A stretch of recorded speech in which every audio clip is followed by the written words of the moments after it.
शारीरिक से भी फिजिकली, क्योंकि जब मेंटली डिस्टर्ब हो जाते हैं ना तो फिजिकली तो वैसे भी वो इंसान टूट ही जाता है, क्योंकि अंदर से टूट जाता जब मेरी सास ने मुझे ऐसा बोला था और मेरी माँ के साथ हमारे घर में ऐसा करते थे, ये याद आता है तो फिर याददाश्त जाती कहाँ है? याददाश्त कहीं नहीं जाती है, उसे सिर्फ धार करने की जरूरत है। तो कैसे करना है भाई? छोटी सी 10 चीजें हैं, रखिए 2 मिनट के लिए, उसके ऊपर कपड़ा रख दीजिए, याद कीजिए कि कौन सी चीजें और उसको लिखिए। जो सबसे जल्दी लिख के गएगा उसकी मेमोरी शार्प। ऐसे कुछ मेमोरी के गेम खेलिए जिसमें आपको आनंद भी मिले, आपकी याददाश्त, तो आपको अल्जाइमर की बीमारी नहीं होगी। अपनी चीजों को समझना, अपने शरीर को समझना सीखिए। और एक आज यहाँ पर हमारे परिवार वाले नहीं हैं, लेकिन हम जिस उम्र के पड़ाव पर है वहाँ पर एक नई लाइफस्टाइल को अडॉप्ट करना, अपनाना, एक जीवन शैली को अपनाना बहुत जरूरी है। आपके बच्चे आपके लिए, आपकी जरूरत के लिए सब करने को तैयार हैं, तो ये हमें ध्यान में बहुत रखना है। कहीं भी अगर हम सीढ़ियाँ उतरते हैं तो हमें बाजू की रेलिंग को पकड़ के उतरना है। कभी भी उत्साह में आके बिना किसी सहारे के सीढ़ियाँ उतरने की कोशिश न करें।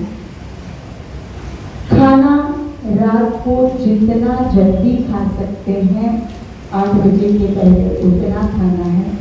जिनको डायबिटीज, प्रोस्टेट की बीमारी है, उनको रात को 8 बजे के बाद पानी कम पीना है, क्योंकि वैसे ही डायबिटीज और प्रोस्टेट की वजह से उनको बार बार बाथरूम जाना पड़ता है यूरिन के लिए।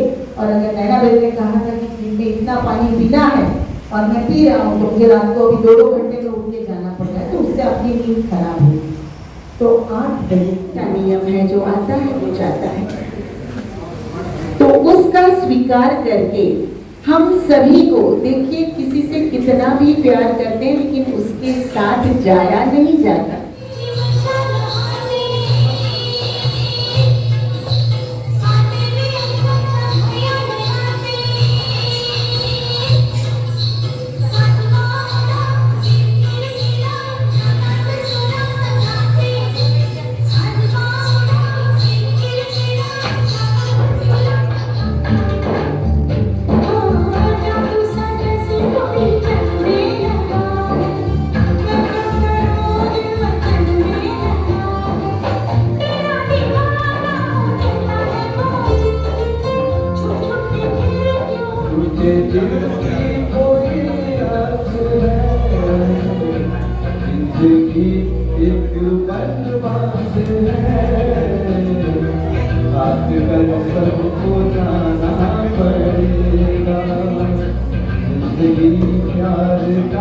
मौजूद है समाज सेवी पंडित चंद्रावती जी। चंद्रावती जी, आप ये बताइए, ये वरिष्ठ सम्मान समारोह आपके ख्याल कैसे है? वरिष्ठ सम्मान समारोह के बारे में अगर आप कहें ये ख्याल कैसे आया, तो सच पूछे तो ये ख्याल सबके दिल में आना ही चाहिए। सिर्फ मैं अपनी बात नहीं कर रही हूँ, अपने परिषद की बात नहीं कर रही हूँ। ये जो हमारा परिषद है, अखिल भारतीय ब्राह्मण एकीकृत परिषद, सदैव समाज में जो कुछ भी सुधार कर सकते हैं, जो कुछ भी सहयोग कर सकते हैं, इसके लिए कटिबद्ध है और इसके लिए सदैव प्रयासरत रहता है। तो ये जो विचार, क्योंकि समाज में जो कुछ होता है, जैसे इतने वृद्धाश्रम जो होने नहीं चाहिए, सच पूछे तो वृद्धाश्रमों को हमारे समाज में और हमारे सभ्यता में बिल्कुल भी स्थान है नहीं, लेकिन अब ये पनप रहे हैं, तो इसको रोकना होगा कहीं ना कहीं। आज जो युवा है कल वो भी वृद्ध होगा, और जो आज वृद्ध है वो कल कभी युवा था। आज ये वृद्धजन ही है जिन्होंने हमें ये रास्ता दिखाया कि हम आगे बढ़े, हम कुछ करें, और आज अपनी व्यस्तता में हम इनकी तरफ देखना भूल जाएं, इनको जो है सम्मान देना भूल जाएं, तो ऐसी तरक्की, ऐसा विकास किसी काम का नहीं है। हमारा परिषद ये सोचता है कि जहाँ तक हो सके इन वृद्धजनों को सम्मानित किया जाए और इनको आत्मनिर्भर बनाया जाए।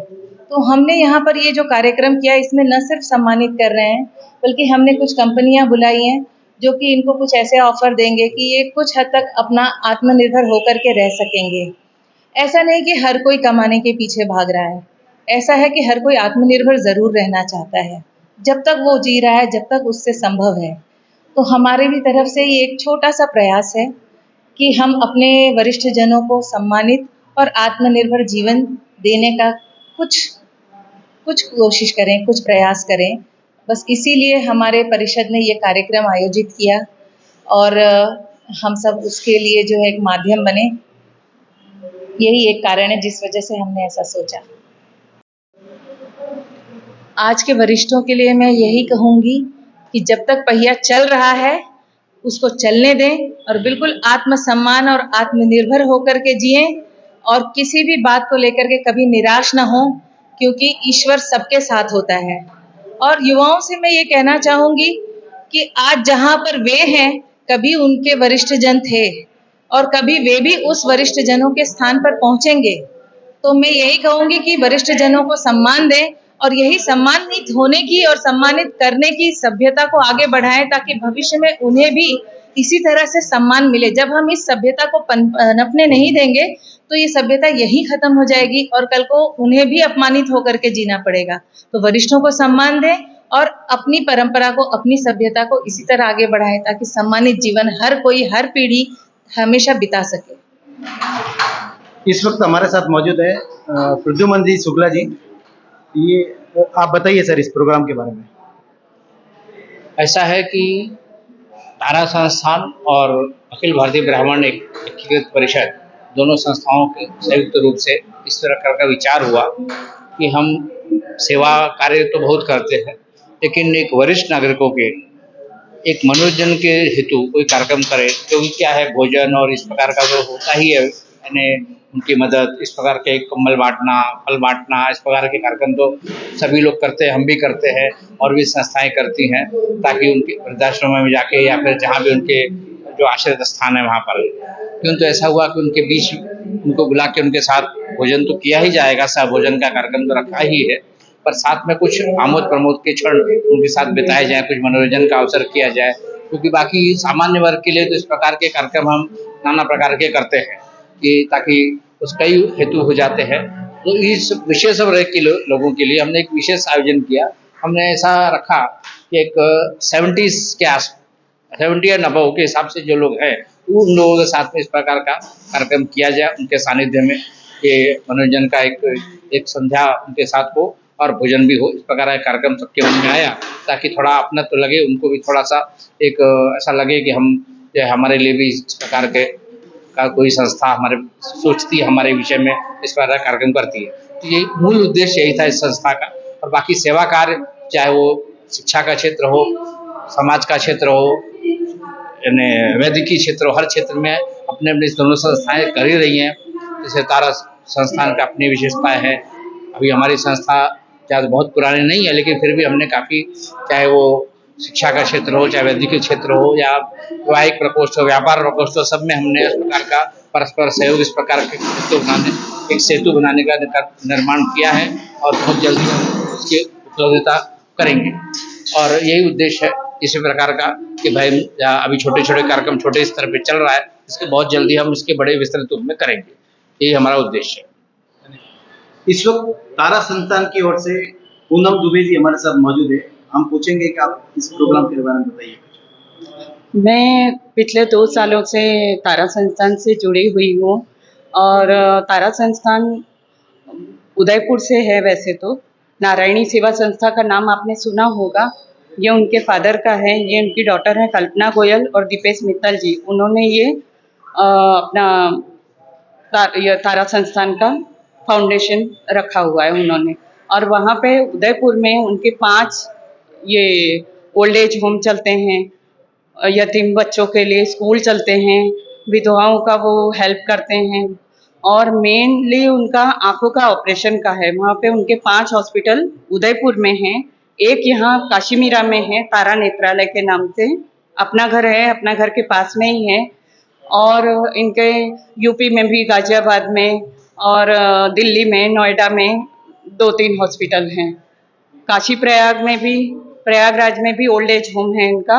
और काशी में जो अपना कॉरिडोर बनाया है योगी जी ने, तो तो उनको मुमुक्षु धाम का इन लोगों को अनुमति मिली, मतलब कल्पना गोयल जी को, और वहाँ मुमुक्षु धाम बनाया है।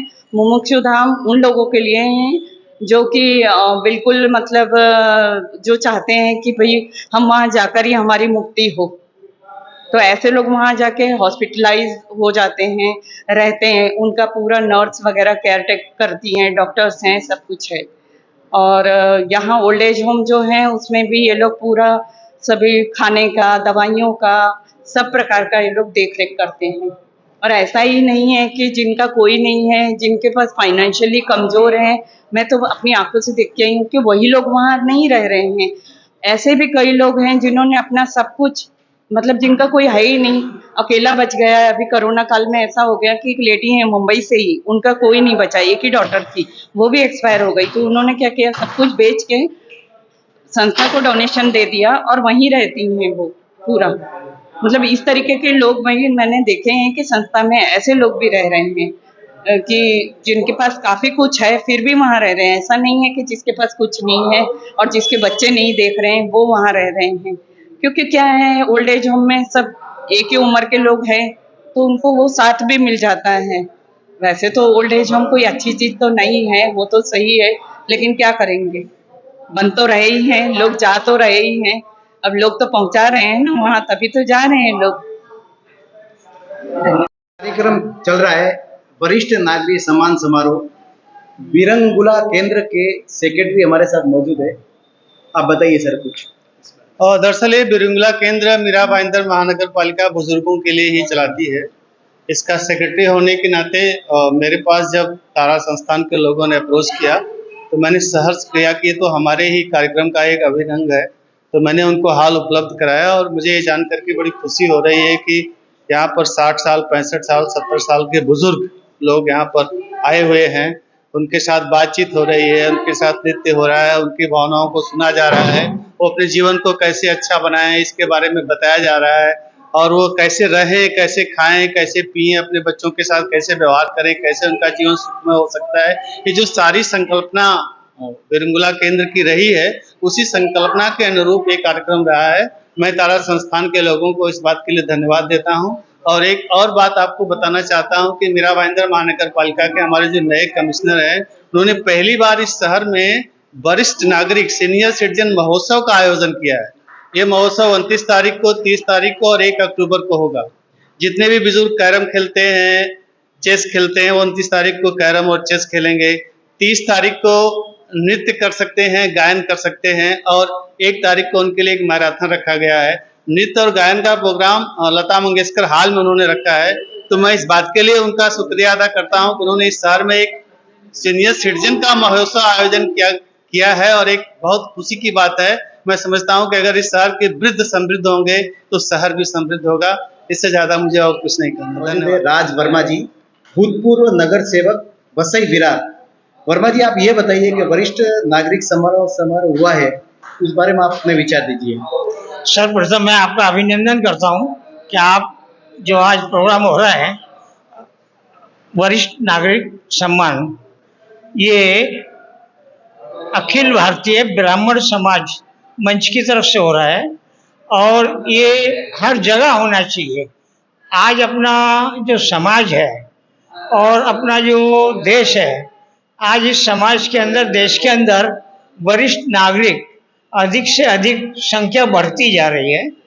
तो वो संख्या में बढ़ते बढ़ते आने वाले भविष्य में कहीं ज़्यादा वृद्धाश्रम ना हो जाएं, लोगों को परेशानी ना हो, तो अभी से अगर सभी समाज के लोगों ने इसमें वरिष्ठ नागरिकों की तरफ ध्यान दिया और आने वाली जो पीढ़ी है या आज के जो बच्चे हैं, अगर उनको हम सही मार्गदर्शन देते हैं तो हमको हमारे देश के अंदर एक भी वृद्धाश्रम नहीं चाहिए और अपने जो वरिष्ठ नागरिक हैं उनको मान और सम्मान मिलना चाहिए।